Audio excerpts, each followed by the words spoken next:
सिद्धाणं नमो आयर्याणं नमो उवज्जायाणं नमो लोये सव्यसाहूणम् मङ्गलं भगवान् वीरो मङ्गलं गौतमो गणी मङ्गलं कुन्दकुन्दाध्यो जैन धर्मोऽस्तु मङ्गलम् सर्वमङ्गलमाङ्गल्यं सर्वकल्याणकारिकं प्रधानं सर्वधर्माणां जैनं जयतु शासनं जैनं जयतु शासनं निज स्वरूप को परम रस यामे भर्यो अपार बंधु परमानंदमय समय सारे अविकार समय सारे अविकार देशासन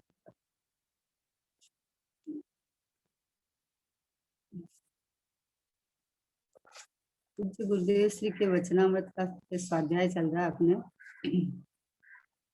अमृत वचन को आत्मसात करना, स्वभाव में अहम पना करके गुरुदेव श्री ने जो फरमाया उस पे विचार करके चिंतन मनन करके और जहाँ वस्तु जिस रूप है उस रूप अपने को स्वीकार करके अनुभव करना, ये गुरुदेव श्री के वचनामृत का सार लेना है। सार सार में से सारभूत ये भगवान आत्मा चैतन्य परमात्मा, इसमें अपनापन करके अपने स्वभाव में ही रमना जमना है ना, ये गुरुदेव श्री के वचनों का सार है। तो 154 कल हुआ था, अभी 155 लेते हैं अपन। कि निमित्त की प्रधानता से कथन तो होता है, परंतु कार्य कभी भी निमित्त से नहीं होता। यदि निमित्त ही उपादान का कार्य करने लगे तो निमित्त ही स्वयं उपादान बन जाए। अर्थात निमित्त निमित्त रूप से नहीं रहेगा और उपादान का स्थान निमित्त ने ले लिया, इसलिए निमित्त से भिन्न उपादान भी नहीं रहेगा। इस प्रकार निमित्त से उपादान का कार्य मानने पर उपादान और निमित्त दोनों कारणों का ही लोप हो जाएगा। क्या कहा? निमित्त की प्रधानता से कथन होता है, कथन होता है, ज्ञान कराया जाता है, परंतु कार्य कभी भी निमित्त से नहीं होता। अभी गुरुदेव श्री क्या फरमा रहे हैं कि तू निमित्त निमित्त की गाथाएं गाता है, निमित्त की बोलता है, निमित्त नहीं मिलते हैं हमें। यहाँ बोलते हैं निमित्त नाम का 6 द्रव्य में से कोई द्रव्य नहीं है। लोक में 6 द्रव्य में ही लोक है, उसमें निमित्त नाम का कोई द्रव्य है ही नहीं, है ना। निमित्त तो कहा जाता है, हमारे चाचा जी बोलते थे कि निमित्त स्वयं तो कुछ करता ही नहीं है, और जब उपादान में कार्य होता है तो सामने आके खड़ा हो जाता है और उपादान को छुपा देता है। बोला निमित्त खुद सामने आके खड़ा हो जाता है और उपादान को छुपा देता है। बोला है तो निमित्त माने क्या कि 2 द्रव्य अलग अलग है, अब दोनों में कोई कार्य घटना घटी है। जैसे 2 गाड़ी है, उसका आपस में एक्सीडेंट हुआ है ना, तो अब मतलब मान लो 1000 नंबर की गाड़ी है और 514 नंबर की गाड़ी है, तो ये बोलेगा मेरे 1000 से मतलब एक्सीडेंट हुआ, ये बोलेगा मेरा 514 से हुआ। लेकिन वास्तव में हुआ क्या, दोनों गाड़ियां अपने स्वकाल से चलकर आई थी, कोई किसी को फोन करके तो आई नहीं थी, कोई किसी से कांटेक्ट करके तो आई नहीं थी। अब वो अपनी जिस उपादान से आई थी, तो जिस गाड़ी का उस समय में जैसा होना है तो सामने वैसा निमित्त आपको मिलेगा। तो उधर से कहे तो उसका जैसा होना है तो उसे इतना नंबर का मिलता है। लेकिन हुआ दोनों में अपना अपना कार्य है, दोनों में अपनी अपनी योग्यता से अपने स्वकाल से चल के आके, और जिस क्षेत्र में दोनों का भिड़ने का काल था उस समय में इधर से कहे तो उसको निमित्त कह देते हैं, इधर से कहे तो उधर से निमित्त कह देते हैं। बाकी निमित्त क्या है बोलो, दोनों उपादान है, दोनों में अपना अपना हुआ है। इतनी सारी गाड़ियां निकल गई, उसमें तो नहीं हुआ। अब आपकी गाड़ी का उस गाड़ी के साथ ही होना था तो वो तो नक्की था पहले से ही। तो इसलिए निमित्त की प्रधानता से कथन होता है। क्यों क्यों होता है कि अभी ये थोड़ी करेगा कि अरे गाड़ी निकली थी और गाड़ी अपनी मर्जी से ही टकरा गई, गाड़ी तो मतलब ये हो गया, ऐसा तो कहेंगे नहीं। किसी को ज्ञान कराने के लिए ऐसे ही कहते हैं कि अरे ये देखो हमारी गाड़ी ना वहां टकरा गई, उस गाड़ी से टकरा गई। तो निमित्त की प्रधान सदा कथन होता है। जब बात समझ में आती है, गुरुदेव जी का प्रवचन सुनते हैं और उस प्रवचन में जिस समय जो बात हमें अंदर में फीलिंग में आ जाती है तो बोलते हैं अरे ये कलश टीका में इतना नंबर का प्रवचन हम सुने थे, आज हमें ये बात समझ में आ गई। तो भैया कलश टीका को पहली बार थोड़ी सुना है तूने, है या गुरुदेव जी का प्रवचन में भगवान आत्मा पहली बार थोड़ी आया है। हर प्रवचन में 20 बार आता है, लेकिन जिस समय मुझे भाव दर्शन हो गया उस समय उपचार से कहा जाता है कि देखो इस प्रवचन की इतनी नंबर की गाथा का मैंने सुना तो आज मुझे बात समझ में आ गई। तो निमित्त कहा, निमित्त के प्रधान से कथन आया ना कि अरे गुरुदेव जी का ये प्रवचन सुना, आज मुझे रोज सुनते थे, आज मुझे समझ में आ गई। तो निमित्त की प्रधानता से कथन है, लेकिन तुझे जब समझ में आ गया तो तुम्हारे उपादान की योग्यता है। नहीं तो यही बात रोज सुनते सुनते क्यों नहीं समझ में आया? निमित्त तो था। निमित्त तो था ही ना सामने, लेकिन मुझे क्यों नहीं समझ में आया कि जब कार्य होने पे निमित्त पे उपचार आता है, जब तक कार्य नहीं हुए तब तक उपचार नहीं आता है। तो कार्य हुए तो निमित्त सामने खड़ा है, जो भी निमित्त है वो सामने खड़ा है। तो ज्ञान कराने के लिए कहते हैं कि अरे वो थे उस समय में, है समझे ना। हम कहीं जाते हैं और हमारा काम 2-4 बार गए और ऐसे चक्कर काट के आ गए, चक्कर काट के आ गए तो बोले कि अरे समय बर्बाद गया हमारा, कुछ हुआ ही नहीं। जिस दिन हो गया उस दिन वो सामने वाले का उपकार लगता है कि अरे आज आपने ये काम हमारा करा दिया। 3 बार से चक्कर काट रहे थे हम, हमारा काम नहीं हुआ। तो इसका मतलब उन्होंने करा दिया, तो वो तो थे ही ना, पहले ही थे और हम भी जा रहे थे। लेकिन जब तक नहीं होता तब तक उपचार ही भी नहीं आता है, जब कार्य होता है तब उपचार आता है। इसलिए निमित्त की प्रधानता से कथन करते हैं।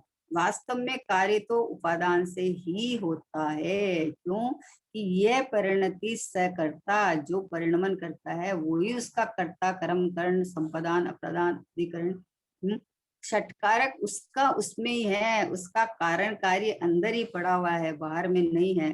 जो पर्याय जिस समय होने वाली है उसका कारण उसका जन्म क्षण है, उस पर्याय का उस समय जन्म क्षण है। अब उस समय में बाहर में जो संयोग में आपके आए उस पे निमित्त का आरोप आ जाता है। इसलिए निमित्त निमित्त करके बहानेबाजी नहीं लगाना चाहिए, है। बोलते हैं केवली सुख केवली के पादमूल में ही मतलब तीर्थंकर प्रकृति बनती है। तो अब हमें तीर्थंकर प्रकृति मान हो तो उनका पादमूल खोजे। अरे ऐसा नहीं, जिस जीव की योग्यता में ऐसा आ गया है वो उन्हीं के सानिध्य में रहेगा उस समय में। अगर जिसकी इस समय ऐसा कार्य होना है तो उनको वैसा सानिध्य मिलता ही मिलता है। उनके सानिध्य में होए तो भव भव में समूह शरण में, इतनी बार समूह शरण में अगर जाके आया है तो क्यों नहीं बंध गई भैया, क्यों नहीं हो गई? ऐसा नहीं है। इसीलिए उपादान मानी वस्तु का स्वभाव, वस्तु का स्वभाव, निमित्त यानी परद्रव्य की उस समय में उपस्थिति, है ना। जिस समय में जो कार्य होना है उस समय में जो जो द्रव्य के सानिध्य होगा वो ही रहेगा, ये भी नक्की है, ये भी फिक्स है। ये नहीं है कि कोई ना कोई निमित्त तो होएगा ही, कोई ना कोई तो मतलब जिस समय में जो होना है वो ही निमित्त रहेगा उस समय सामने। जैसे शेर की पर्याय में मारीची के जीव को आदिनाथ भगवान की दिव्य वाणी सुन के नहीं हुआ, तो नहीं होना था। और जो शेर की पर्याय में हुआ तो वो ही 2 मुनिराज आने थे। बोले कोई भी आ सकते थे कि नहीं आ सकते थे, क्योंकि उन मुनिराज का भी तो उस समय की योग्यता थी ना, भाषा वर्गणा निकलने की, संबोधन करने की। तो उनकी भी तो उस समय की वो उपादान थे ना, उस समय उनकी भी वो योग्यता थी।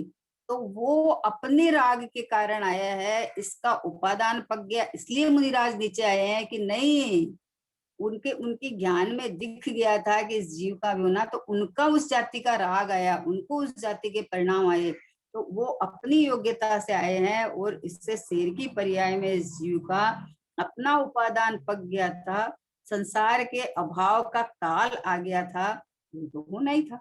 तो लेकिन दोनों अपनी अपने दोनों उपादान है, कोई किसी का निमित्त नहीं है, निमित्त की प्रधानता से कथन आता है। तो अभी मान लो मुनिराज नीचे आए और संबोधन करके चले जाते, और शेर को अगर अपना आत्मानुभूति नहीं करता, उपचार नहीं आता, नहीं आता उपचार।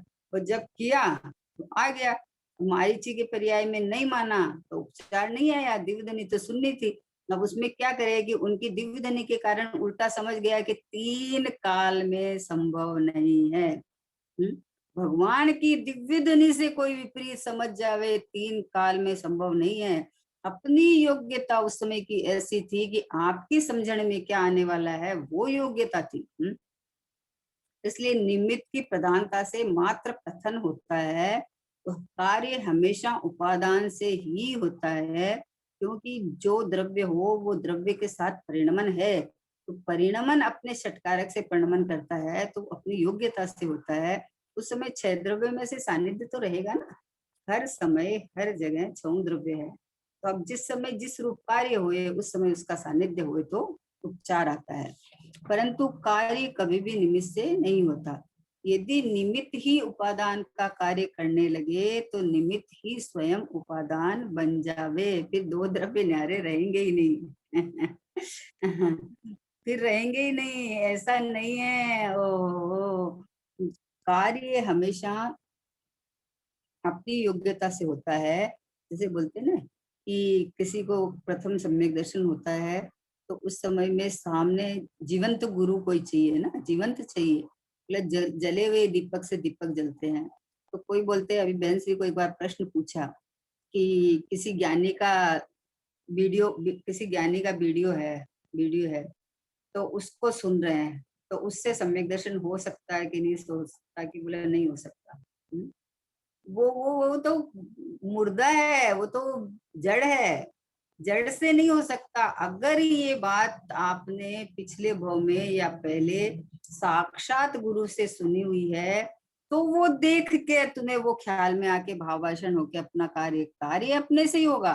कार्य कोई निमित्त से नहीं होता है, सामने जीवंत रहे तो वो करा दे, कि ऐसा नहीं होता है। ये तो साक्षात दृष्टांत है कि जब गुरुदेव श्री का प्रवचन चल रहा था, आदरणीय सोगर्णी जी बाबूजी उस समय बैठे थे। उस समय क्या वही बैठे थे, क्या और नहीं थे? और भी लोग प्रवचन सुन रहे थे ना, सब उसी समय वो ही शब्द सुन रहे थे, यही कर रहे थे। लेकिन ये बात उनको सोगाणी जी बाबूजी को अंदर में चोट लगी, और उन्होंने अपना पुरुषार्थ किया राग और ज्ञान भिन्न देखने का, कि मैं ज्ञान स्वभावी आत्मा हूँ, राग मेरे में है ही नहीं। राग उत्पन्न होती हुई अवस्था में है, लेकिन मेरे में नहीं है, मैं तो ज्ञायक हूँ, मैं तो ज्ञान स्वभावी हूँ। तो ये अपने पुरुषार्थ से अपनी योग्यता से कार्य हुआ। तो आज तक अपन कहते हैं कि ओहो देखो गुरु शिष्य का मेल तो देखो, कि ऐसे शिष्य और ऐसे गुरु की एक प्रवचन सुन के उन्होंने अपना पुरुषार्थ करके आत्मसात कर लिया। तो अगर निमित्त से कार्य होता तो वहां तो और लोग इतने सारे बैठे थे, सबका हो जाना चाहिए। तो इससे पता चलता है कि निमित्त की उपस्थिति रहती है, उसमें हाजिरी रहती है, लेकिन कार्य अपनी योग्यता से होता है। अगर निमित्त से होता है तो निमित्त वो दोनों मतलब दोनों उपादान ही हो जाएंगे या दोनों निमित्त हो जाएंगे। ये तो कार्य है ही नहीं, उपादान और निमित्त का कार्य ही नहीं है। इसलिए निमित्त ही उपादान का कार्य करने लगे तो निमित्त स्वयं उपादान बन जाएगा। अर्थात निमित्त निमित्त रूप से नहीं रहेगा। निमित्त मानी परद्रव्य, समझना, निमित्त मानी परद्रव्य, निमित्त स्वद्रव्य नहीं है, परद्रव्य है। अब ये परद्रव्य में तो रहेगा ही ना कोई तो रहेगा ही रहेगा। तो जिस समय में आपका जिस रूप पर्याय होनी है, तो उस समय सानिध्य में जो रहे उस पर उपचार आ जाता है। गुरुदेव श्री को समय सार ग्रंथ हाथ में आते ही, अरे ये तो अशरीरी होने का ग्रंथ है, और गुरुदेव श्री को समय सार मान लो निमित्त पड़ा है, तो समय सार तो सभी पढ़ रहे हैं। आज गुरुदेव के जाने के बाद में भी इतने सालों से सब स्वाध्याय कर रहे हैं, सब स्वाध्याय कर रहे हैं, सब प्रवचन कर रहे हैं, सब स्वाध्याय करा रहे हैं, सबको क्यों नहीं पढ़ रहा है? जिसको जितना पढ़ना है, जिसको जितनी समझ बैठती है, जिसको जितनी अपनी महिमा आती है, तो अपनी योग्यता प्रमाण सब पे अपना अपना कार्य हो रहा है। इसलिए निमित्त तो कथन मात्र है, निमित्त की प्रधानता से कथन होता है। इसलिए तैयारी उपादान में करनी है, तैयारी स्वभाव को समझने की, स्वभाव की महिमा आने की। मैं स्वयं क्या एक परमात्मा हूँ, इस तरह से अगर उछले, अगर अगर परिणति में उछाल आवे, तो स्वयं परिणति स्वभाव सन्मुख होकर परिणमन कर जाती है।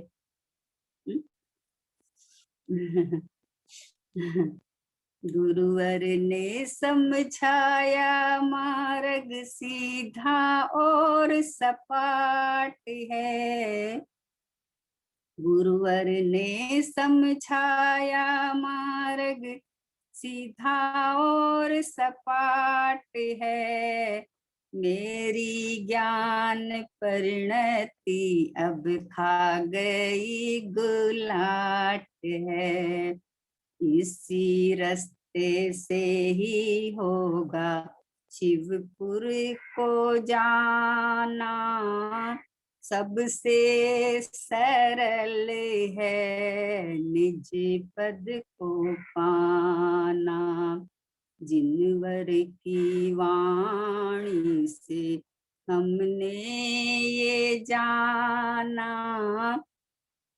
सबसे सरल है निज पद को पाना। गुरुवर ने बताया मार्ग सीधा और सपाट है, सीधा और सपाट है यानी मैं ही परमात्मा हूँ, ये स्वीकार होते ही परिणति गुलाट मार गई। सबसे सरल, सबसे इजी मार्ग अपना अनुभव करना है। संसार के जन्म मरण का अभाव इतना लंबा काल चल गया, ओहो, ये कितना, सोचो कि इतना सरल काम होते हुए भी इतना लंबा काल चल गया। इसका मतलब तुझे विश्वास नहीं आ रहा है, अभी विश्वास नहीं आ रहा है। विश्वास आए तो पलटे ना, एक सेकंड में पलट जाता है। तो इसलिए कहा है कि कार्य अगर निमित्त से हुए तो वो उपादान हो जाएगा, है। इसलिए स्वयं उपादान बन जाए, अर्थात निमित्त निमित्त रूप से नहीं रहेगा, और उपादान का स्थान निमित्त ने ले लिया, इसलिए निमित्त से भिन्न उपादान भी नहीं रहेगा। हा, फिर तो सब मिलके एक हो जाएंगे, एक हो जाएंगे, तो फिर ये सारा संसार का अभाव का ही प्रसंग आ जाएगा। तो इसलिए ये परिणति सहकर्ता, जो जिस चीज में जब परिणमन होता है तो वो परिणमन स्वयं षटकारक से परिणमन करता हुआ होता है। इसलिए अपरिणामी ध्रुव परमात्मा पे दृष्टि देवे तो परिणमन के अंदर सहज पने जैसा स्वभाव वैसा परिणमन हो जाता है, और निमित्त की तरफ झांक के अगर निमित्त की महिमा करे तो निमित्त तो नहीं रहेगा वो, लेकिन तुम्हारे राग ही उत्पन्न होएगी, इसके अलावा कुछ होने वाला नहीं है। कुछ होने वाला नहीं है इसके अलावा। एक चैतन्य परमात्मा मैं, और मैं तो अपरिणामी ध्रुव गायक हूँ, और अपरिणामी की प्रसिद्धि करने वाला परिणाम जो हाजरे हजूर विद्यमान है। गुरु ने बताया कि तू परमात्मा है, और यहाँ मैं परमात्मा हूँ स्वीकार किया तो ये गुरु का उपकार भाषित होता है, और नहीं किया तो वैसे ही चलता रहता है। इसलिए भाई उपादान से ही कार्य होता है, निमित्त से कार्य नहीं होता है। बोलो निमित्त के बिना नहीं होता, निमित्त से नहीं होता है। निमित्त के बिना नहीं होता, क्या मतलब है कि जिस समय में कार्य होना होता है ना, तो 5 समवाय रहते हैं, पांचों रहते हैं। निमित्त नाम का भी एक समवाय है, भवितव्यता, काल, लब्धि, होनहार, स्वभाव और निमित्त है। इससे 5 समवाय है, तो 5 समवाय है तो उसमें निमित्त नाम का समवाय है, और हर कार्य होने में 5 समवाय होते ही है। इसलिए निमित्त को खोजने नहीं जाना है, क्योंकि जब हर कार्य में होएंगे ही होएंगे, तो तेरा कार्य जब उपादान की तैयारी है, कार्य होना है, तो तुझे उस रूप निमित्त मिलेगा ही ना, नहीं मिलेगा ऐसा होता ही नहीं है। अभी बहानेबाजी लगाना बंद करना चाहिए कि पंचम काल है, साक्षात न तो गुरु मिल रहे हैं न भगवान का भी विरह है, तो अरे लेकिन अपना भगवान आत्मा तो हाजिर हुजूर विद्यमान है ना, क्या तू साक्षात इनका सहयोग नहीं मिला था तुम्हें निमित्त? क्या पहली बार मनुष्य पर्याय मिली है? क्या नहीं मिला था ऐसा समागम? क्या विदेह क्षेत्र में नहीं जन्मा था? अरे सब कुछ हुआ है, लेकिन ओहो हो मैं परमात्मा हूँ ऐसा स्वीकार नहीं करे तो भैया कैसे कार्य हुए हैं? इसलिए सुनने सुनाने से, पढ़ने पढ़ाने से, है ना, उससे नहीं, पढ़ के गुनने से, जैसा पढ़ा वैसी वो अपने स्वभाव की महिमा आके स्वभाव के सम्मुख परिणति जाती है तो कार्य हो जाता है। बोले छठे नंबर की गाथा निमित्त पड़ गई। अरे छठे नंबर की गाथा तो वो लाखों लोगों ने पढ़ी है, लाखों लोगों ने पढ़ी है, और आज भी सब स्वाध्याय कराते हैं छठे नंबर की गाथा का। है तो अद्भुतता से, लेकिन सबको क्यों नहीं पड़ती है कि उसमें प्रमत्त अप्रमत्त नहीं, एक ज्ञायक भाव हूँ, तो जो अपने को ज्ञायक भाव रूप अनुभव करता है उसके पढ़े, और जो वो छठी गाथा कोई देखता रहे उसकी गाथाएं, गाथा की गाथाएं गाता रहे, उसको निमित्त नहीं पड़ती है ना। तो इसलिए कार्य विकल्पों से नहीं होता, मूड व्यर्थ ही बोझा ढोता, निर्विकल्प निज रूप लखो नित, सुखी अपारा रे, प्रभु में जायक रूप केवल जानन हारा रे, प्रभु में गायक रूप केवल जानन हारा रे। क्या कहा, विकल्पों से कार्य नहीं होता है। छठे नंबर की गाथा को आत्मसात करना पड़ेगा। उस गाथा में प्रमत्त नहीं अप्रमत्त नहीं, मैं एक ज्ञायक भाव हूँ, तो ये ज्ञायक में हूँ ऐसा तू जान के ऐसा अनुभव करे तो छठे नंबर की गाथा अभूतपूर्व है। गुरुदेव जी बोलते थे छठी का लेख है ये छठे नंबर की गाथा समय सार की शुरुआत कहो, जिसको अनुभव हो जाए इसको पूर्णता भी कह दो, समझे ना। लेकिन एक मार्मिक है कि ये गुणस्थानों 14 गुणस्थानों से पार, प्रमत्त और अप्रमत्त, पहले से 6 प्रमत्त और 7 से 14 अप्रमत्त, ये गुणस्थानातीत परमात्मा भगवान आत्मा मैं हूँ, जो ऐसा अनुभव करे उसको छठी गाथा का भाव समझ में आया है। छठी गाथा गुरुदेव बोलते छठी का लेख है ये, अफर है, ये अफर है, इसमें कोई फेर फार नहीं हो सकता। कि देखो जीव में गुणस्थान नहीं है, गुणस्थानातीत परमात्मा में हूँ, तो ये जो भाव बदलते हुए भाव है उसमें पहले से छठा को प्रमत्त अवस्था लिया, और 7वें से 14 को अप्रमत्त अवस्था लिया। तो ये दोनों अवस्थाएं हैं, अवस्थाएं होती है, जाती है, बदलती है, लेकिन मैं तो स्थिर सत्तारूप परमात्मा हूँ। ऐसा अपने को जाने तो उपादान ऐसा तैयार हो जाता है कि जैसे चातक की तरह, बोलते हैं ना, बोलते हैं समुद्र के अंदर गणधर जो बैठे रहते हैं ना, वो भी गडोले की तरह भगवान की वाणी सुनने के लिए चातक की तरह बैठे रहते हैं। और ये 4 ज्ञान के धारी महामुनिराज गणधर का पद जिसको मिला है, बोले हाँ यही तो बात है कि बैठे रहते हैं का क्या मतलब है कि इतना विनय, इतनी दिव्य दुनिया की महिमा, लेकिन वो कार्य अपना करते रहते हैं भैया, वो अपने 3 कसाय के अभाव वाले महामुनिराज, 4 ज्ञान के धारी, तो वो लेकिन भगवान की वाणी सुन के अपना आनंद रस पीते रहते हैं। वो भगवान को ही नहीं देखते रहते हैं, लोग बोलते हैं गडोले की तरह बैठे रहते हैं, सब समय उपस्थित रहते हैं, तो इसका मतलब वो उधर ही उधर देखते रहो तो उनका गुणस्थान छूट जाएगा, गणधर पद चला जाएगा, समझे ना। ऐसा नहीं है, ये तो विनय बताया है, या उनकी उपस्थिति बताया है कि उनकी उपस्थिति में ही निमित्त निमित्त संबंध है कि वाणी खिरती है, इसलिए वो वहां रहते ही है ना। लेकिन वहां रहते हैं पर उनका लक्ष्य उधर नहीं रहता है, वो तो अपनी महिमा में विराजित रहते हैं। देखो कैसा योग था कि जिस दिन महावीर भगवान को मोक्ष हुआ, उसी दिन शाम को गौतम गंधर्व को केवल ज्ञान हो गया। तो ये देखो, जब भगवान की वाणी सुनते रहे, वो तो वाणी का अभाव हो गया, तो उनको केवल ज्ञान कैसे होना चाहिए? उनको तो दुख होना चाहिए ना। अगर वाणी सुनने में उनको आनंद आ रहा था, सुख हो रहा था, तो फिर उनका मोक्ष हो गया तो उनको तो दुख होना चाहिए। अरे उनको तो केवल ज्ञान हो गया।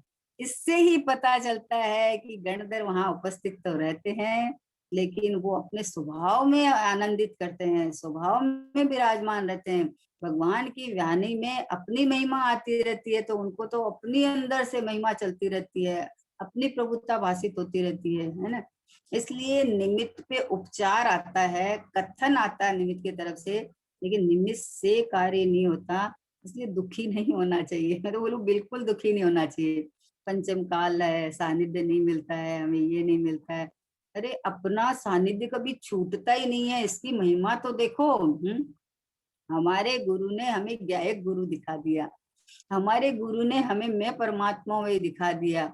इतना स्वतंत्र और पराधीनता को हटा दिया है, स्वाधीन कर दिया है कि तू कहीं चला जाना, कहीं भी खड़ा रहे, कहीं भी चला जावे, क्योंकि अपना मेरा प्रभु मुझ में ही डोले कि मैं स्वयं भगवान हूँ, मैं स्वयं परमात्मा हूँ। तो मुझे कहाँ क्षेत्र की अपेक्षा से है, कहाँ काल की अपेक्षा है? मैं तो मैं हूँ, मैं तो ये रहा। मैं तो मैं हूं ना। मैं अपना इस तरह से अपना अनुभव कर तू। तो निमित्त पे उपचार आएगा भैया। निमित्त की खोज के लिए नहीं निकलना है। निमित्त की खोज के लिए निकलता है वो उपादान को ढीला करता है अपने को। उपादान की तैयारी कर तो निमित्त को आकाश में से उतर के आना पड़ेगा, आएगा ही आएगा, नहीं आए ऐसा बनता ही नहीं है। योगानुयोग ऐसे बना बनते जाते हैं अपने आप। इस प्रकार निमित्त से उपादान का कार्य मानने पर उपादान और निमित्त दोनों कारणों का लोप हो जाएगा। फिर दो रहेंगे ही नहीं। फिर निमित्त उपादान दो कहाँ रहेंगे? फिर तो या तो उपादान ही हो जाएगा या निमित्त ही हो जाएगा, है ना। तो इसलिए कार्य स्वशेष परिणति की योग्यता से उस समय होता है, उस समय उस काल में जिसका सानिध्य होता है उस पे निमित्त का आरोप आता है। इसलिए समझ लेना चाहिए कि उपादान से ही कार्य होता है, निमित्त का मात्र उस समय में संयोग रहता है, उपस्थिति रहती है। तो जो निमित्त, हम जिसको निमित्त कहते हैं, वो अपना उपादान है, वो वस्तु है, उसका अपना परिणमन सत्व और स्वतंत्र है। इसलिए इससे क्या समझ में आना चाहिए हमें कि मैं स्वयं परिपूर्ण हूँ और मेरा ज्ञायक भगवान आत्मा यही उपादान है, और पर्याय में जो कार्य होना होता है वो पर्याय का क्षणिक उपादान है। वो उसकी तत्समय की योग्यता है कि वो अपने को ज्ञायक सन्मुख होके परमात्मा माने, तो वो पर्याय शुद्धोपयोग रूप परिणमन कर जाती है। और वो अपने को परलक्षी होके देह रूप या कर्म रूप राग रूप माने, तो वो उस समय उसका उपादान की योग्यता ऐसी है। निमित्त तो उत्कृष्ट रहते हैं, और बोलो आदिनाथ भगवान उत्कृष्ट निमित्त, और मारीची का जीव विपरीतता लेके और वहां से निकल गया क्रोध करके। तो अभी बताओ, अगर उनको निमित्त को कारण कहा जाए तो मतलब उन्होंने विरोध कराया उनके परिणामों को खराब। अगर निमित्त से कार्य हुए तो ये मानना पड़ेगा ना कि मारीची के जीव को उन्होंने भगवान की वाणी ने मतलब करवा दिया। ऐसा नहीं है, ऐसा बिल्कुल भी नहीं है। इसलिए पर्याय की सतपना, स्वतंत्रपना, क्रमबद्धपना, ये जब समझ में आ जावे तो त्रिकाली गायक भगवान तो 100 द्रव्य का, 6 द्रव्य का जो ध्रुव है वो तो यूं का यूं टिकता है। परिणमन में कार्य होता है तो परिणमन अपनी स्वतंत्रता, योग्यता से, सत्कारक से, क्रमबद्धता से परिणमन करता है। तो अब पर्याय का भी लक्ष्य छूट जाता है, निमित्त का तो छोड़ो, निमित्त तो परद्रव्य है, पर्याय का भी लक्ष्य छूट जाता है और स्वभाव के सन्मुख होकर अनुभूतियां उछलने लगती है ना? अभी इसके बाद का बोल है कि प्रथम स्वरूप सन्मुख होकर निर्विकल्प अनुभूति हो, आनंद का वेदन हो, तभी यथार्थ सम्यक दर्शन हुआ कहा जाता है। क्या कहा? उसके बिना प्रतीति यथार्थ नहीं कही जाती है। प्रथम तत्व विचार करके दृढ़ निर्णय करे, पश्चात अनुभूति होती है। तत्व निर्णय में ही जिसकी भूल हो उसको यथार्थ अनुभूति कहाँ से होगी? नहीं होगी। मात्र विकल्पों से तत्व विचार करता रहे वह जीव भी सम्यक को प्राप्त नहीं होता। अंतर में चैतन्य स्वभाव की महिमा लाकर उसकी निर्विकल्प अनुभूति करना ही सम्यक दर्शन है। क्या कह रहे हैं देखो, प्रथम स्वरूप सन्मुख होकर निर्विकल्प अनुभूति हो, आनंद का वेदन हो, तभी यथार्थ सम्यक दर्शन हुआ कहा जाता है। अब प्रथम स्वरूप सन्मुख होकर का क्या मतलब है कि स्वयं तो मैं हूँ, और मैं हूँ तो मैं अनंत वैभववान हूँ, मैं ऐसा हूँ। अब इसके सन्मुख होने का मतलब है कि तूने ऐसा अपने को मानना नहीं है ना। हूँ तो मैं गायक, हूँ तो मैं परमात्मा, हूँ तो मैं शुद्धात्मा, हूँ तो मैं जीवराज है। तो तूने अपने को ऐसा मानना नहीं है, इसलिए तू स्वरूप सन्मुख नहीं है, पर सन्मुख है। क्योंकि पर में देह को, ये प्राप्त पर्याय को अपना माना है, तो तू पर सन्मुख है ना। तो अब बोले प्रथम स्वरूप सन्मुख होकर, तो अब स्वरूप सन्मुख होने के लिए क्या करे बताओ? कि तेरी मान्यता में ये गायक मैं हूं, बस ये इसका नाम स्वरूप सन्मुखता है। तूने अपने को देह रूप मानना है तो इसका नाम पर सन्मुखता है। कि मैं देह हूँ और देह की सारी क्रिया मैं करता हूँ। उठता हूँ, बैठता हूँ, खाता हूँ, सोता हूँ, पूजा करता हूँ, पाठ करता हूँ, उपदेश देता हूँ या स्वाध्याय करता हूँ, ये तुम मान रखा है। पर ये तो देह की क्रिया है, ये तो परलक्षी भाव है, ये मेरी क्रिया ही नहीं है न। अब ये स्वरूप सन्मुखता होकर प्रथम क्या करे कि तू ये चैतन्य परमात्मा, ध्रुव परमात्मा, भगवान आत्मा, ज्ञान और आनंद से भरा हुआ अपरिणामी ध्रुव, अनादि अनंत चैतन्य रूप रहा हुआ ये भगवान आत्मा सो में हूँ, ये स्वरूप सन्मुखता हो गई। देखो, स्वरूप सन्मुखता के लिए इतना कठिन लगता है, और ये क्या करे, हमारे तो विकल्प फूटते ही नहीं है। निर्विकल्प कैसे हुए? मैं बोले स्वभाव संबंधी शंका करना बंद कर दो। ये विकल्प नहीं है मेरे में, मेरे स्वभाव में विकल्प का अंश ही नहीं है। तू स्वभाव की शंका करता है, शंका करता है तो स्वभाव की महिमा ही नहीं आ पाती है। अरे हमारे तो बोले निर्विकल्प अनुभूति होए तब होए ना, हमारे तो विकल्प छूटते ही नहीं है। अरे विकल्प विकल्प में है, उस काल में भी तू निर्विकल्प परमात्मा जहाँ परिणमन भी नहीं है, यहाँ मैं पना तू कर ले, यहाँ कर सकता है मैं बना, विकल्प के काल में कर सकता है। हम क्या करते हैं, विचारों को हटाओ, विचारों को हटाओ, विचारों को नहीं हटा है। विचार के अंदर नक्की कर ले कि मैं परमात्मा हूँ। जड़ थोड़ी हो जाएगा, परिणमन थोड़ी बंद हो जाएगा। अरे हमारा तो परिणमन कभी रुकता ही नहीं है। अरे परिणमन स्वभाव है, कैसे रुकेगा? बस वो परिणमन ही तो महिमा करता है भगवान आत्मा की, उसी में तो सुख शांति बहती है। तो इसको, विकल्प को, विचार को, इसको देखता क्यों है तू? इस समय में ये देखने की ये मैं तो त्रिकाल निर्विकल्प हूँ, मैं तो पहले से ही निर्विकल्प हूँ, मैं तो शुद्धता की खान हूं मैं, मेरे में विकल्प कहाँ है?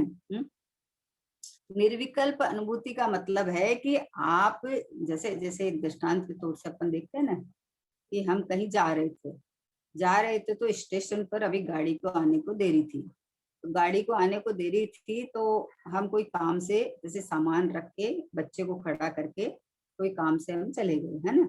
चले गए तो अभी क्या होगा कि बच्चे को विकल्प चल रहा है, अरे मेरी मम्मी चली गई है, मम्मी नहीं आएगी, और गाड़ी अगर आ जाएगी तो अभी मैं कैसे बैठूंगा, कैसे सामान रखूंगा, क्या करूंगा, गाड़ी का तो आने का टाइम हो गया, पता नहीं मम्मी इतनी देर क्यों लगा ली, ये हजारों विकल्प चल रहे हैं उसके, उठापटक चल रहा है। अभी ये विकल्प क्यों चल रहे हैं? क्योंकि अभी इसको इसको अगर पता हो कि मतलब मम्मा को तो पता ही है, मम्मी को पता है राइट टाइम गाड़ी का, और वहां हम घर से रेडी होके तैयारी करके इस ट्रेन में बैठने के लिए आए हैं, तो वो टाइम पे आएगी ही आएगी, नहीं आएगी ऐसा होएगा ही नहीं, है ना। लेकिन वो बच्चा है, बच्चा को तो विकल्प चलता है।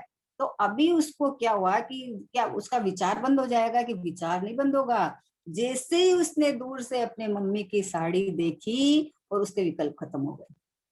उसको शांति हो गई है एकदम कि हाँ अब कोई चिंता नहीं, अब जो इतना टेंशन, इतने विकल्प, इतना कष्ट चल रहा था, सब खत्म होके निर्भर हो गया। अब मुझे कुछ करना ही नहीं है, मुझे कुछ करना ही नहीं है, ये देखो बस मम्मी आ गई ना, अब सब कुछ हो गया, सब अपने आप व्यवस्थित है। तो वैसे ही जिसको निर्विकल्प होने का क्या मतलब है कि तत्व संबंधी विचार चल रहे थे, तत्व संबंधी विचार चलते चलते चलते चलते जब ये ज्ञान लक्षण से पकड़ में आने लगा कि ये ज्ञान है सो ही मैं हूँ, तो अब ये विकल्प टूट गए, विकल्प टूट गए और ज्ञान है सो मैं हूँ। तो बताओ, जैसे मम्मी की साड़ी दिखते ही इसको शांति मिल गई, क्योंकि लक्षण था ना, ये साड़ी कोई मम्मी थोड़ी थी, लेकिन ये पता था ना कि ये मेरी मम्मी है, तो उसको शांति हो गई। वैसे ही ये ज्ञान लक्षण भगवान आत्मा का, ये चेतन परमात्मा का ये ज्ञान लक्षण, ये जो विचार चल रहे थे पढ़ने के, सुनने के, सुनाने के और चल रहे थे, वो देखो जैसे ही पता चला कि ये ज्ञान स्वभावी आत्मा यही मैं हूँ, भगवान हूँ, तो जैसे ही ज्ञान लक्षण ख्याल में आया, पकड़ में आया, और उसके सारे विकल्प मिट गए, विकल्प मिट गए। विकल्प मिट गए का मतलब क्या, परिणमन थोड़ी बंद हो जाएगा, परिणमन तो चालू ही रहेगा। लेकिन स्वभाव संबंधी जो शंका चल रही थी, स्वभाव संबंधी कि हम तो हो ही नहीं पा रहे हैं, हमारे तो विचार रुकते ही नहीं है, विकल्प पे विकल्प आते जाते हैं, तो उधर अपनापन कर रखा था, इसकी जगह स्वभाव में जो निर्विकल्प परमात्मा में हूँ, यहाँ अपनापन करे तो उसके विकल्प मिट गए। समझे ना, स्वरूप संबंधी विकल्प खत्म हो गए, क्योंकि स्वरूप लक्षण ख्याल में आ गया। लक्षण ख्याल में आ गया कि अरे, जैसे वो बोलता है अरे मम्मी आ गई आ गई, तो वैसे अरे ये तो मैं ही हूँ, अरे मिल गया भगवान आत्मा, कि कहाँ मिल गया बताओ, कि मैं हूं ना।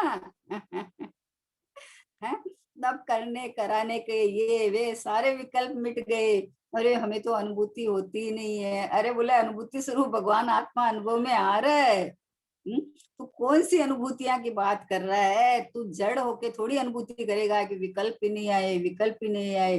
अरे विकल्प तो तुझे पर संबंधी विचार आ रहे थे, तो तुझे भगवान आत्मा ख्याल में नहीं आ रहा था, पकड़ में नहीं आ रहा था, क्योंकि तू लक्षण को नहीं पकड़ा है ना।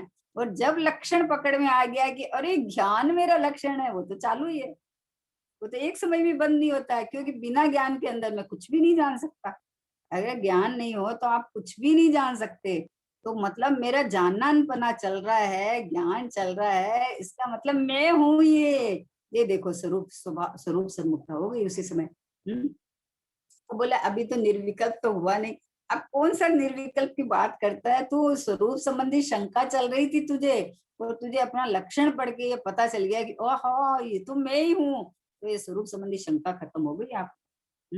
ये यहाँ से निर्विकल्पता हो गई, जो मुझे ये करना है, ये बाकी है, इतना हुआ नहीं, मेरे को तो अभी सानिध्य ही नहीं मिला किसी का, अभी मैंने तो जिनवाणी ज्यादा पढ़ी नहीं, अभी समझा ही नहीं।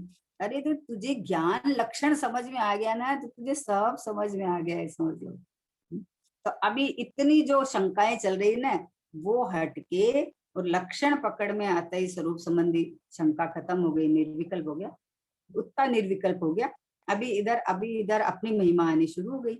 अब अपनी महिमा के अंदर चढ़ जाता है, उसके अंदर में वो महिमा के विकल्प छूट के महिमा मंत्र ग्रहण हो जाता है। सहज है ये, सहज है। इसलिए बाहर में निमित्तों पे, वहां राग पे, विकल्पों दृष्टि नहीं करके त्रिकाल गायक परमात्मा, जहाँ परिणमन भी नहीं है, परिणमन तो देखो चेंज होता है, तो चेंज होते परिणमन को आप पकड़ नहीं सकते, बदल नहीं सकते, कुछ नहीं कर सकते, लेकिन ख्याल में तो अपने को अपरिणाम ही आता है, क्योंकि जो द्रव्य टिकी हुई हो ना, वो उसका लक्षण जानना जानना जानना है ना, तो यही ख्याल में आता है।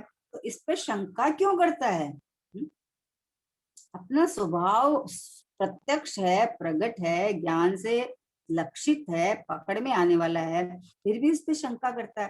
अरे इसको निर्विकल्प थोड़ी करते हैं, इसको अनुभव थोड़ी रहता है, तो तू क्या करके निर्विकल्पता होएगा, बता दे क्या करके होगा? अरे वस्तु स्वरूप विचारते मन पावत विश्राम, रस स्वादत सुख उपजे अनुभव या को नाम। वस्तु के अनुकूल जब विचार चलते रहते हैं, समझ इस तरह के होने लगती है, तो अपने आप समझ समझ समझ समझ के आके निर्विकल्पता, शांति, मन विश्राम को प्राप्त कर लेता है। आपने जब अच्छे से समझ लिया वस्तु स्वरूप को, तो विश्राम मिल जाता है, विश्राम मिल जाता है तो वस्तु वस्तु तो सामने है, वस्तु तो स्वयं है, हाजिर हजूर विद्यमान। सबसे सरल है निज पद को पाना। ओहो हो, घर से बाहर 2 कदम रखना मुश्किल है? समझे ना, 1 कप दूध का पीना मुश्किल है। लेकिन अनुभव सबसे सरल है, क्योंकि अनुभव के लिए कुछ करना नहीं है, बस अपनी जो वस्तु स्वयं है, वो स्वयं वस्तु में मैं पना करके ऐसा ऐसा अपने को जानना मानना अनुभवना है कि यही मैं हूँ, ये मैं हूँ, ये परमात्मा स्वरूप में हूँ, मैं तो स्वयं हूँ ना भाई, मैं हूँ ना। तो इसके अनुभव के लिए आपको क्या करना, कुछ नहीं करना, हूँ का हकारा मानना। मेरा मुझ में क्या घटा और बोलो क्या बढ़ जाएगा। मेरा मुझ में क्या घटा और बोलो क्या बढ़ जाएगा। यहाँ इस नर पर्याय में या सिद्धालय में क्या प्रगटाएगा। यहाँ इस नर पर्याय में या सिद्धालय में क्या प्रगटाएगा।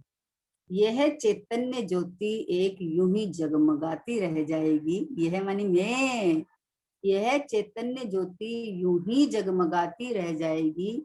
यहाँ हूं का हकारा हुआ और वहां कविता प्रगटाएगी। बताओ, इतना सरल है। यहाँ खाली हूं का हकारा लेना है, मेरा मुझ में क्या घटा और सिद्धालय में क्या बढ़ेगा। मैं तो परिपूर्ण परमात्मा आज ही हूँ, ऐसा हूं का हकारा हुआ और वहां पर्याय में सिद्धावस्था प्रकट हो जाएगी। उसमें क्या है, लेकिन क्या बढ़ा और क्या घटा, मेरा मुझ में क्या बढ़ा और क्या घटा। यहाँ नर पर्याय में क्या कम है और वहां सिद्धालय में क्या बढ़ जाएगा। यह एक चैतन्य ज्योति यूं ही जगमगाती रह जाएगी। यहाँ हूं का हकारा भरा, जिस दिन तुझे हूं का हकारा भरा, उस दिन तेरी प्रभुता प्रकट होने का समय आ गया है। प्रगट का प्रगट स्वीकार करते ही प्रगट प्रगट तो हुई, हाजरे हजूर तो हुई, मैं स्वयं ही तो हूँ। कितना सरल है बताओ। आंख बंद करके बैठो तो बोले हमें अंधेरा दिखता है, हमारे तो विकल्प दिखते हैं, हमें तो ये दिखते हैं। बोले तुझे दिखता है क्या। बोले हाँ मुझे दिखता तो है। बोले जहाँ दिखता है ना वो तू ही है, बस वहां ना विकल्प है, ना अंधेरा है, ना कुछ और है। अरे ये पूरा चैतन्य परमात्मा है यहाँ, क्योंकि देखने जानने वाला नहीं हो तो किसे दिखे, कौन जाने। जो दिखता है उस पे नहीं लक्ष्य करना। अरे जहाँ ये जो देख रहा है ना, ये बैठा हूं ना परमात्मा, मैं पूरा का पूरा, ये तो मैं हूँ, यही तो मैं हूँ। हम्म, तभी यथार्थ सम्यक दर्शन हुआ कहा जाता है। उसके बिना प्रतीति यथार्थ नहीं कही जा सकती। क्या कहा देखो, मार्मिक बात है। इसको इस तरह से ले तो अभी सबको आनंद आनंद उछलने लगेगा। और अगर उस तरह से ले ले, अरे हमें तो निर्विकल्प अनुभूति है ही नहीं, हमें तो अनुभूति करना है, तो अनुभूति करना है तो कर लेना। अभी हाजिर हजूर तो विद्यमान हो कि ये मैं हूँ, ये मैं हूँ, विकल्प वाला राग वाला एक समय की पर्याय जितना मैं हूं ही नहीं। मैं तो ये टिका हुआ परमात्मा है, सो मैं हूँ। अभी कर ले अनुभूति, क्या देरी लगती है बताओ। स्वभाव आपके पास आप स्वयं हो, और पर्याय हाजिर हजूर उत्पाद हुए आपके पास मौजूद है। तो पर्याय अपने स्वभाव सन्मुख होके बोले, मतलब मैं हूँ ये बोले। द्रव्य की पर्याय, चीनी में से मिठास झरती है, नमक में से खाराश झरता है, नींबू में से खट्टास झरती है, तो भगवान आत्मा में से आनंद झरता है, सुख झरता है, ज्ञान झरता है। क्या झरेगा बताओ। तो जब ये स्वीकार करेगा कि ये रहा मैं परमात्मा, तो आनंद सुख अपने आप। जब स्वभाव की शंका करता है तो विकल्प खड़े होते हैं, और स्वभाव में अहम बुद्धि जैसा है वैसा समझ के अहम बुद्धि करता है तो शंका मिट जाती है। कैसा स्वभाव, कैसा मतलब ऐसा लगता है कि ओहो हो इतना सर्वोत्कृष्ट मैं हूँ, फिर अभी किसका इंतजार करें बताओ। अब मेरे समिकित सावन आयो, अब मेरे समिकित सावन आयो, बीती कुरीति मिथ्यामति ग्रीष्म, पावन सहस सुहायो। अब मेरे समिकित सावन आयो। अनुभव दामिनी दमकन लागी। अनुभव दामिनी दमकन लागी। सुरती घटा घन छायो। बोले विमल विवेक पपीहा। बोले विमल विवेक पपीहा। सुमति सुहागिन भायो। अब मेरे समिकित सावन आयो। गुरु धुनि गरज सुनत सुख उपजे। आहा, गुरु की धुनी सुनी। गुरु धुनि गरज सुनत सुख उपजे। मोर सुमन विहसायो। साधक भाव अंकुर उठे बहु। साधक भाव अंकुर उठे बहु। जित तित हर्ष सवायो। अब मेरे समिकित सावन आयो। भूल धूल कही भूलन सूझत। भूल धूल कही भूलन सूझत। समरस जल भर लाए। समता रस का जल भर ले आया मैं तो। समरस जल भर लायो। भूदर को निकसे अब बाहर। भूदर को निकसे अब बाहर। जिन नीर चूघर आयो।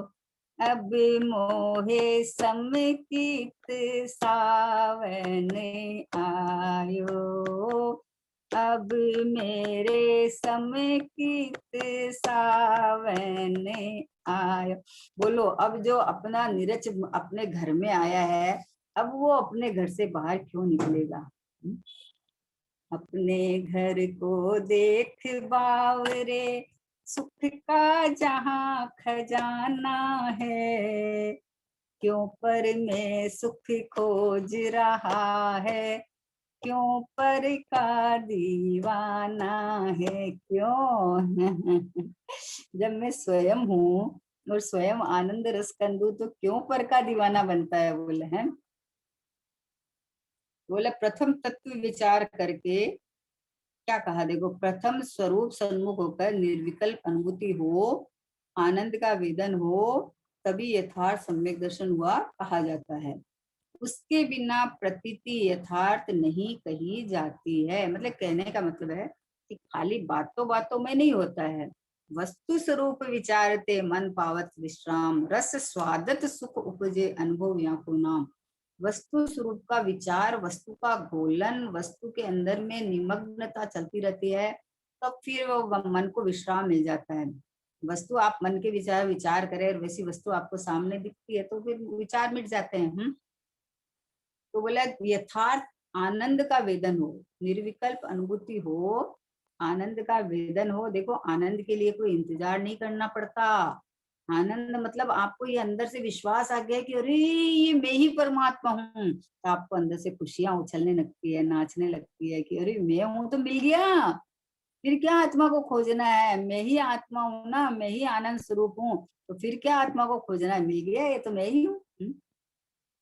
तभी यथार्थ सम्यक दर्शन हुआ कहा जाता है। उसके बिना प्रतीति यथार्थ नहीं कही जाती। प्रथम तत्व विचार करके, देखो शुरुआत बताई कि प्रथम तत्व विचार करके लिखा है। तत्व के नाम याद कर लिए, उसका परिभाषा याद कर ली, ये नहीं। प्रथम तत्व विचार करके दृढ़ निर्णय करे, पश्चात अनुभूति होती है। निज को निज पर को पर जान, फिर दुखालय लेश निदान। निज को निज पर को पर जान, तत्व विचार करके कि मैं कौन हूँ, पर कौन है, मेरा कितना डिपार्टमेंट है, मेरा क्या कार्य है, ये सब विचार करे तो मन को विश्राम होता है। तो दृढ़ निर्णय होता है अंदर कि मैं चैतन्य परमात्मा ही हूँ। मैं एक समय की पर्याय, असमान जाति पर्याय वाला तो नहीं, एक समय के परिणाम जितना भी नहीं हूँ, मैं तो अपरिणामी ध्रुव परमात्मा हूँ। ऐसा चारों बाजू से निर्णय करके वजन एक गए गए गए गए स्वभाव पे आना चाहिए। बस वजन का मामला है, ये तो महिमा का मामला है, विश्वास का मामला है, श्रद्धा का मामला है। एक बार श्रद्धा बैठ जावे कि यही मैं हूँ, अरे तो क्या हो गया, गायक होने से क्या हुआ, राग तो हो रहा है ना, यही मैं हूँ, मैं नहीं हूँ रागी, मेरे में राग नहीं है, मैं तो ये हूँ बस। ऐसे यथार्थ तत्व निर्णय करके, दृढ़ निर्णय करके, तत्व निर्णय करके दृढ़ निर्णय करे, पश्चात अनुभूति होती है। होती ही होती है ना, इसमें क्या आश्चर्य बताओ। अनुभूति नहीं होए वो आश्चर्य है, अगर होए तो क्या आश्चर्य है। क्योंकि हाजिर हजूर विद्यमान वस्तु साक्षात प्रकट प्रत्यक्ष जानने में आ रही है, अनुभव में आ रही है, उसमें हामी नहीं भर के, और जो वस्तु बाहर क्षेत्र से बाहर पड़ी है उसमें मैंपना करके दुखी होता है। तो ये बोलते हैं कि तुम्हारी ओंधाई की तो क्या बात करें हम। आचार्य कहे तेरी महानता की भी क्या बात करे, और एक समय की पर्याय की ओंधाई की भी क्या बात करे। अनादिकाल से चल रहा है, बताओ। अनादिकाल से जीव को, जीव ने अपने को जीव नहीं माना, जो उस शरीर का खोड़ा मिला उस रूप माना, और उस रूप ही अपना पुरुषार्थ चलाता रहा। उसको पुरुषार्थ तो कहते नहीं है, लेकिन करता रहा अपनी मन मर्जी से, जिनवाणी की बात तो मानी नहीं। हाँ, प्रथम तत्व विचार करके दृढ़ निर्णय करे, पश्चात अनुभूति होती है। तत्व निर्णय में ही जिसकी भूल हो, उसको तो यथार्थ अनुभूति कहाँ से होगी। जाना नहीं निज आत्मा, ज्ञानी हुए तो क्या हुए हैं। तत्व निर्णय में, तत्व निर्णय मतलब वस्तु का जैसा स्वरूप है वैसा उसमें अहम बना करके निर्णय करना। दो द्रव्य को एक मिलाकर बात करता है, वहां से आता है तो प्रमाण के विषय में अटक जाता है। अच्छा, प्रमाण के विषय में दो दो खटका करता है तो खटका करता है तो पर्याय में अहम बुद्धि कर लेता है, द्रव्य त्रिकालिक में ध्रुव में करने के बजाय। तो यहाँ जहां जहां फंस जाता है, वहां से आचार्य भगवंत ने, गुरु भगवंत ने निकाला है कि तू ये तत्व विचार करके दृढ़ निर्णय कर कि मैं कौन हूँ। दो पार्ट है ना, एक ध्रुव एक उत्पाद है, उसमें मैंपना कहाँ होना चाहिए कि मैं तो त्रैकालिक हूँ, मैं तो गायक हूँ, मैं तो ध्रुव हूँ, मैं तो बना बनाया परमात्मा हूँ, यहाँ मैंपना होना चाहिए, है ना। तो बोला अगर ऐसा निर्णय ही नहीं हो तो अनुभूति कहाँ से होगी, नहीं होगी। मात्र विकल्पों से तत्व विचार करता रहे, वह जीव भी सम्यक को प्राप्त नहीं होता, उसमें संतोष ले लेता है। एक्चुअली क्या है कि हमें सब मालूम है, हमें आ गया है, सब पता है हमें। गुरुदेव जहां से जो बोलते हैं वो हमें सब पता है। अरे गुरुदेव आत्मा में बैठ के बोलते हैं तो तू आत्मा में बैठ के समझना, गुरुदेव कहाँ से क्या बोलते हैं पता है। गुरुदेव गाथा ले रखे हैं तो बोलते हैं 320 गाथा में गुरुदेव कहाँ से क्या बोल रहे हैं वो हमें सब पता है। मतलब 320 गाथा में जो जो लिखा है हमें सब पता है। अरे गुरुदेव 320 गाथा में उस गाथा में से नहीं बोल रहे हैं, गुरुदेव अपने आत्मा में से बोल रहे हैं। गुरुदेव अनुभूतियां उछाल रहे हैं, गुरुदेव अपनी महिमा गा रहे हैं। तो गुरुदेव जहां से जो बोलते हैं उसको वैसा समझ तू। वो अपनी आत्मा में डुबकी लगा के बोल रहे हैं तो तू आत्मा में डुबकी लगा के सुन। अरे जैसा एक मतलब तरीका है, एक सुनने का, समझने का एक तरीका है कि किसी लिए क्यों कहते हैं कि ज्ञानी साक्षात निमित्त पढ़ते हैं। क्योंकि ज्ञानी के हाव भाव आपको कहाँ वजन दे रहे हैं, कहाँ वो बता रहे हैं कि इस तरह से, तो वहां साक्षात पता चलता है कि अरे ये गुरुदेव से बोलते हैं ज्ञायक परमात्मा, ज्ञायक परमात्मा। तो गुरुदेव से ऐसा कहते थे, हा, ज्ञायक परमात्मा हूँ मतलब ऐसे ऐसे उनका ऐसे फंक्शन दिखता था, उनके ऐसी अंदर की अंतर मुद्रा दिखती थी गुरुदेव की अंदर में डूबती हुई अंतर मुद्रा, ये सब दिखती थी अंदर में। तो बोले कि जहां से बोलते हैं मात्र विकल्पों से तत्व विचार करता रहे, वह जीव सम्यक्त को प्राप्त नहीं होता। अंतर में चैतन्य स्वभाव की महिमा लाता है। क्या कहा?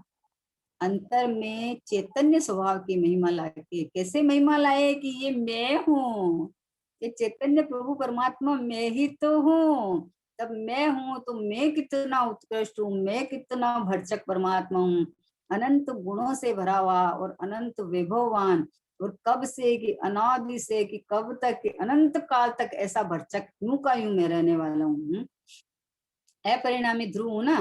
तो बोला अंतर से चैतन्य स्वभाव की महिमा लाके, किसी की महिमा नहीं। एक समय की देखो देह की या इसकी, हमारे बहुत अच्छा परिवार है, हमारा शरीर हमेशा स्वस्थ रहता है, इतना सुंदर मनुष्य पर्याय मिला है, ऊंचे घराने में हमने जन्म लिया है, ये कोई महिमा नहीं है। गर्भ में आना, आहा, ये महाकलंक है, ये कोई महिमा नहीं है। कोई भी ऊंचा से ऊंचा देव पर्याय पाके भी, विक्रियक शरीर पाके भी कोई महिमा नहीं है। अरे इस चैतन्य की महिमा लाके, अपने चैतन्य स्वभाव की महिमा लाके, अशरीरी परमात्मा में हूँ, ज्ञान शरीरी परमात्मा में हूँ, अनादि अनंत सत्ता स्वरूप वस्तु में हूँ, ऐसी महिमा लाकर उसकी निर्विकल्प अनुभूति करना ही सम्यक दर्शन है। निर्विकल्प अनुभूति करना यानी अपने स्वभाव में शंका नहीं करना। स्वभाव में विकल्प करके, शंका करके विकल्प खड़ा कर लेता है, ऐसा हो गया इसको हटाना है, ऐसा करना है, ऐसा लाना है। अरे न करना है, न लाना है, न हटाना है, कुछ नहीं करना है, ये मैं हूं ऐसा करना बस। ये अपने अपने स्वभाव में जो ज्ञान लक्षण मेरा त्रिकाल लक्षण है, उस लक्षण को कभी कोई बाधा नहीं पहुंच सकती। कभी अगर ये लक्षण खत्म हो जाए तो जड़पना आ जावे, तो ये ज्ञान लक्षण को पकड़ते ही यहाँ अहम पे ना करना है कि ये मैं हूँ भगवान आत्मा, ये परमात्मा मैं हूँ। ऐसे चैतन्य स्वभाव की महिमा लाके, बोले हम कैसे महिमा लावे, हमें तो आती नहीं है महिमा। अरे मैं हूं ना, इस देह की कैसे महिमा आती है, इसमें कोई कार्य हो जावे तो चार जने कह दे कि अरे ये बहुत बढ़िया है, बहुत बढ़िया है, तो कितना फूल जाता है। बोलो कोई बहुत अच्छा एकदम नई डिजाइन की अच्छी सी साड़ी पहन के गया और कोई पार्टी में गया, तो किसी ने फ्रेंड ने देख के किया, ये तो बहुत ही अच्छी लग रही है तुम पर, ये तो क्या खिल रही है, ये तो क्या, तो ऐसे फूल के गुप्पा हो जाता है जैसे कोई साड़ी बन गया हो।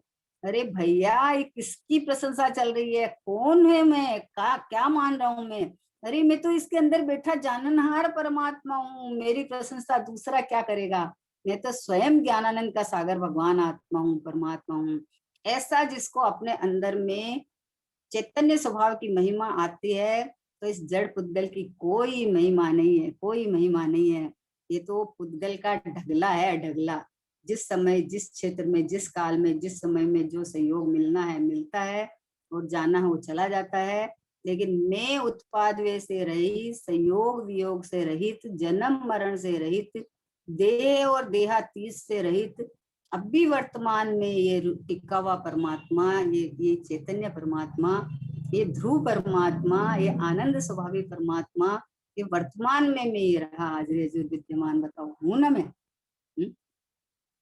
ऐसा बोलते हैं अंतर में चैतन्य स्वभाव की महिमा लाके। अंतर में मानी ये रहा मैं, कोई अंतर बाहर नहीं है कि अंदर डुबकी लगाओ, ये तो देह को मैं मानता है इसलिए अंतर में है, मैं हूं ना ये मैं। तो बोला स्वभाव की अपनी महिमा लाकर, उसकी निर्विकल्प अनुभूति, उसमें शंका नहीं करके, मैं परिपूर्ण ही हूँ, मैं ऐसा ही हूँ, मैं तो भगवान ही हूँ, ऐसा निर्विकल्प अनुभूति करना ही सम्यक दर्शन है। इसलिए प्रभु सम्यक दर्शन के लिए कुछ करना नहीं है, अपनी महिमा लानी है, अपना अपने में अपनापन करना है, अपने स्वभाव की मात्र महिमा आए, और किसी की महिमा नहीं आवे, जानकारी रहे, लेकिन महिमा एकमात्र मैं भगवान, मैं भगवान, मैं चेतन, मैं प्रभु, मैं परमात्मा ऐसी आए, तो ऑटोमेटिक प्रतीति और सम्यक दर्शन होने की व्यवस्था है, करने की नहीं है।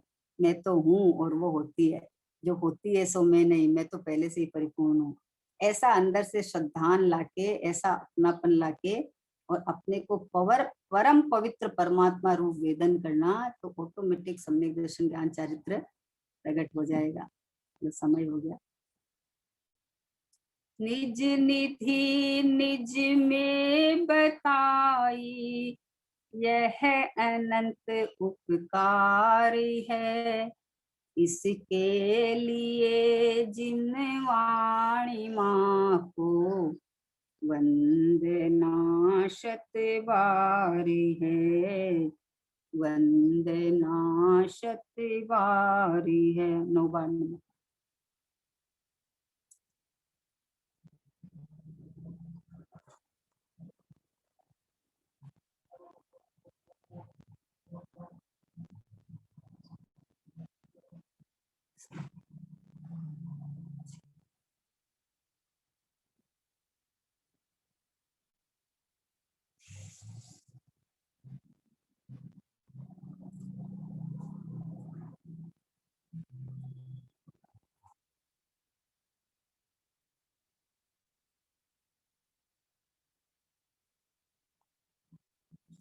द्वादशांग जिनवाणी माता की जय हो। महान जैन धर्म की जय हो। परम परम उपकारी करुणा सागर श्री कहान गुरुदेव की जय हो। निज कारण परमात्म ध्रुव आत्म द्रव्य की जय हो।